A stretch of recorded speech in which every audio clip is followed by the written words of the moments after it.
Greetings my beautiful lovelies, it's Emmy. How are you? It's great to see you and welcome back. Today's video is sponsored by HelloFresh, the food delivery service that brings pre-measured seasonal ingredients right to your doorstep and allows you to make a home-cooked meal in about 30 minutes. HelloFresh has so many recipes to choose from. It's a great way to break out of recipe ruts, and if you're really pressed for time, you can make a meal in about 20 minutes with the quick and easy options. And this month, my family really enjoyed the zucchini and mushroom bibimbap bowls. HelloFresh is super flexible. You can change your delivery dates, you can change your food preferences, or skip a week whenever you like. And HelloFresh is also committed to giving back. In 2019, HelloFresh donated over 2.5 million meals to charity and is working on stepping up their donations this year amid the coronavirus crisis. If you'd like to try HelloFresh for yourself, go to HelloFresh.com and use my code Emmymade90 to get $90 off, including free shipping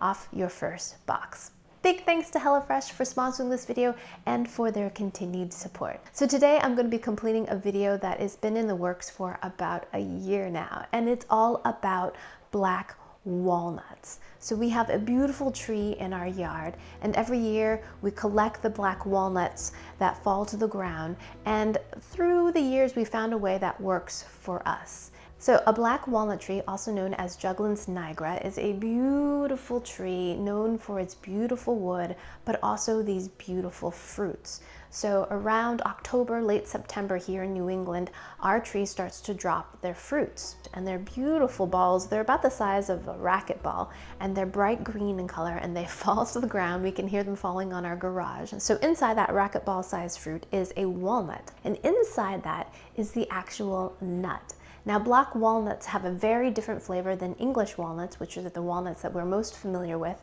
the ones that we put in all kinds of baked goods and brownies. Well, black walnuts are a lot harder to shell. The shells are very, very hard, notoriously hard, probably among the hardest of the nuts.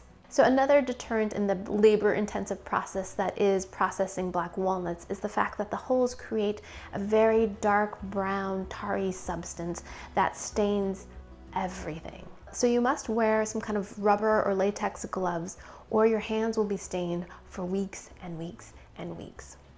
Having said all that, the fruits of the labor are very much worth it, and I want to walk you through the steps of what we do to harvest our black walnuts. I've watched many videos here on YouTube. I'll put links down below to all of their channels. So the hulls around the walnuts are very thick and tough. When they first fall, they're this bright green color.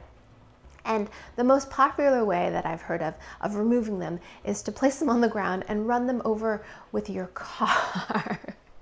It sounds silly, but it totally works. It cracks them open, and that's when the walnuts are very green. But what we found that works really well for us is that we just let the fruits sit on the grass and we wait for a couple weeks until they soften up and turn brown. And then we've harnessed the energy that is within our children, and we've given them 1 penny for every walnut they can pick up. And they collected 1,582 walnuts. So they earned between the two of them $15.82. Not too shabby for an afternoon of picking up walnuts. So at this point, the fruit is very soft and mushy, and with gloved hands, you can pull it apart and take the nut out.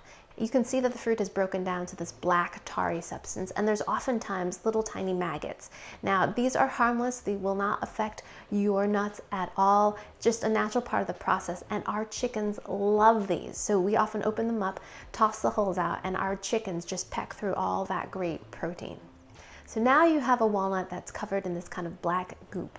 Now we need to rinse off the excess fruit off the nuts, use plenty of water, and you'll get this really dark, dark water.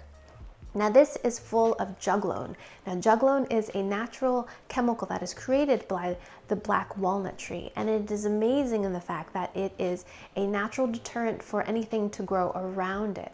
So if you have a black walnut tree, it is known that you can't plant anything within the drip line of the tree, basically the diameter of the tree canopy, because the fruits fall and drop this chemical into the ground and it kills other plants. There are plenty of plants that are tolerant to the juglone, but many plants, as we've learned when we tried to plant blueberries, just cannot handle it and they will shrivel up and die. So interesting that the fruits can cause this natural toxicity, which protects the tree. Isn't that amazing? It gives it enough square footage around it so that it can thrive. So the reason why I mention that is I like to take that processing water and I like to pour it right back around the tree. The same thing goes with the walnut hulls. I like to put them in a separate compost pile rather than mixing it with my other compost. So once the walnuts have been washed, we need to dry them.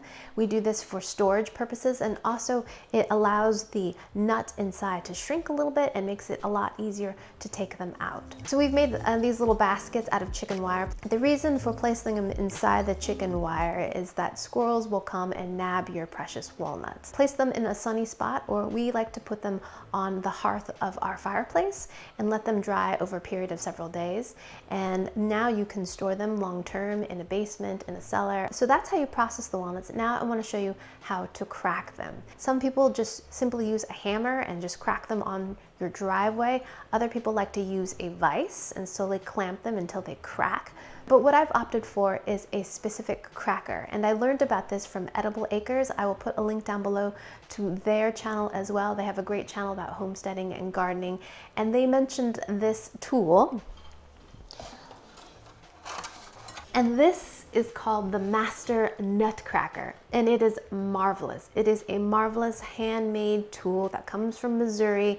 It's designed, constructed, and built there. I'll also put a link down below if you'd like to get one of these. It is an investment. This was about $100, but we plan on using this every year for our black walnut tree. What I like most about it is that this tool allows my children to participate in the cracking of the walnuts. We have so much fun opening them and trying to get the nut meats out. So this will crack any kind of nut. It is fully adjustable. It comes with 2 other attachments for smaller diameter nuts. I'm using the larger one for the black walnut. So unfortunately, the past 2 summers here have been very dry, and subsequently our nuts have suffered. So I would say about 1 in 7 of our nuts is a good one. Most of them are dried and shriveled up. There are 2 pointy tips of the nut, and that's what we're going to place in between the bolts here. So we're going to push the handle back, place that inside, and it holds it. And then you just draw this down and it cracks it effortlessly. Pull it down and pull this back, and then we open this up. And this is a dry nut. See that, how it's shriveled up? A good nut will look much like a English walnut. It'll be plump and it'll look like a walnut, but see how inside how much of the shell there is? So it is very difficult to get black walnuts out whole. I don't think it's possible, actually. All right, so we're going to keep going until we get a good nut.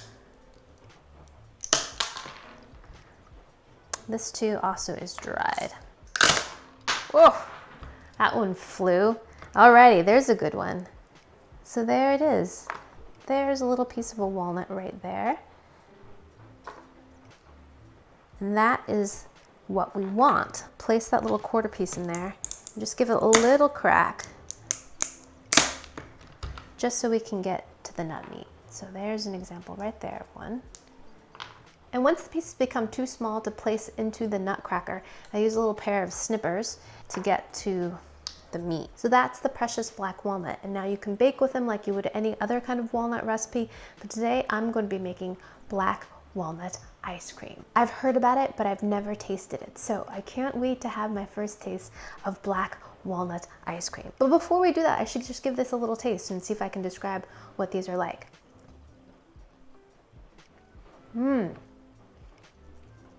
Such a strong flavor. And I would say definitely acquired. Both my kids do not like the taste of black walnut. It's slightly funky, definitely earthy, and very winey. It tastes like red wine. Delicious. It has the same mouthfeel and texture as an English walnut, very rich and kind of crumbly, and that background flavor of walnut, but much, much, much, much more intense in flavor. Alrighty, let's make some ice cream. Alrighty, so now we're going to be making our black walnut ice cream. I will put a link down below to the original recipes. I found it on all recipes. I chose this one because it had the highest positive ratings, but besides that, it didn't contain any eggs. So there's no custard making, no cooling. It's just mixing and then placing it right into our mixer. And I like that. I like that simplicity. In a large bowl, I'm going to add a 1/2 cup of super fine sugar. To that, we're going to add 1 cup of 1/2 and 1/2, which is 1/2 cream and 1/2 whole milk. 2 cups of light cream. Next, I'm going to add some black walnut extract. So 1/2 teaspoon of that in there. I found this ice cream maker at the thrift store. I got it for I think $6 or $7. Such a great deal. Here we go.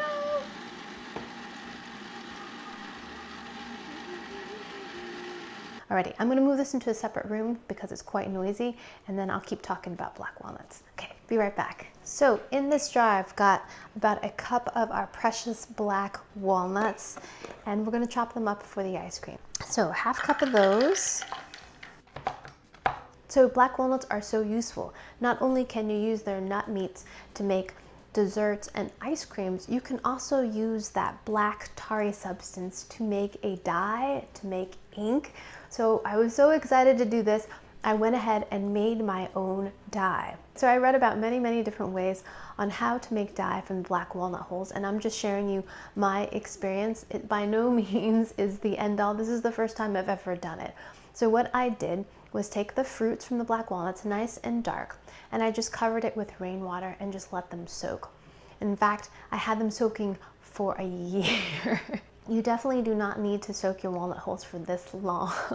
I just did it because it was one of many projects that I've got going. So then I strained all of the big chunks out of my black tarry slurry and then put it in a stainless steel pot and brought it up to a boil. If you do this the way I did it, make sure you do it outside because this smells funky, way funky. In fact, it smells like poop. So do it outside in a well-ventilated place.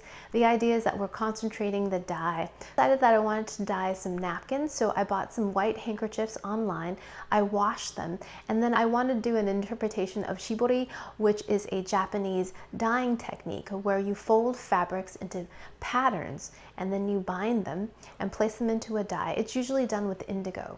Very simple. I took the handkerchief and I folded it into an accordion pattern, back and forth, back and forth. Did an accordion pattern lengthwise, so I created a little square. So then I tied everything into place with some cotton string. You don't want to do this too tightly. You don't want to lose that nice square shape. You just want to hold everything together. I also made a triangle pattern. This one also starts with an accordion strip of cloth, and then you fold an accordion again, but this time on the bias, so you create a triangle. When you're ready to dye, take your fabric and get it thoroughly moistened, squeeze out any excess water, and then place it into your dye vat. After they soaked overnight, I took my pieces out of the dye and rinsed them in some cool water, and this is what I have now. Oh, I hope this worked. I hope this worked. Oh, yeah. Look at that! Dun dun dun dun! How cool is that? Now let's see how this square pattern one turned out. Look at that. So great. Oh, that one's cool too. This one's a little bit more subtle. I'm gonna air dry these first before I wash them. Alrighty, lovelies. So this has been churning for about 20 minutes and the consistency is about like soft serve. So I'm gonna go ahead and add our 1/2 cup of chopped black walnuts. Oh, look at all this. Yum! Right here. So the rest of this I'm going to place in this container and put it in the freezer and allow it to freeze so we can get a nice hard textured ice cream as well. But I can't stand it. I have to have my first taste of black walnut ice cream right now. Itadakimasu.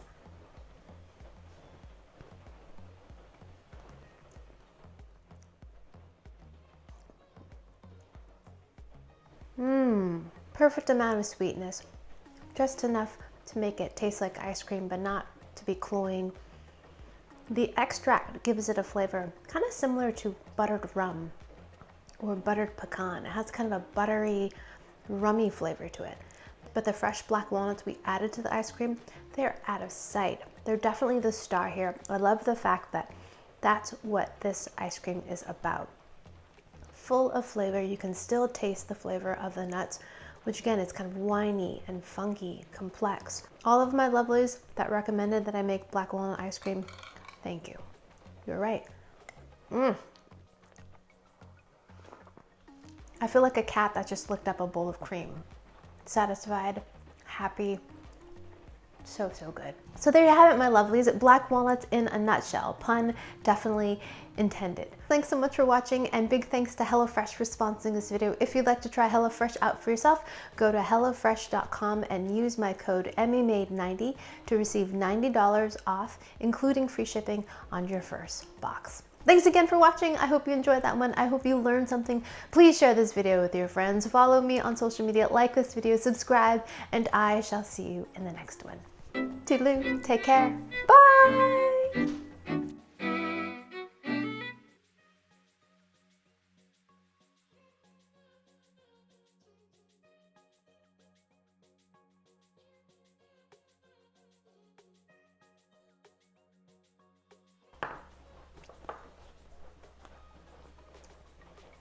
So stinking good. So stinking good.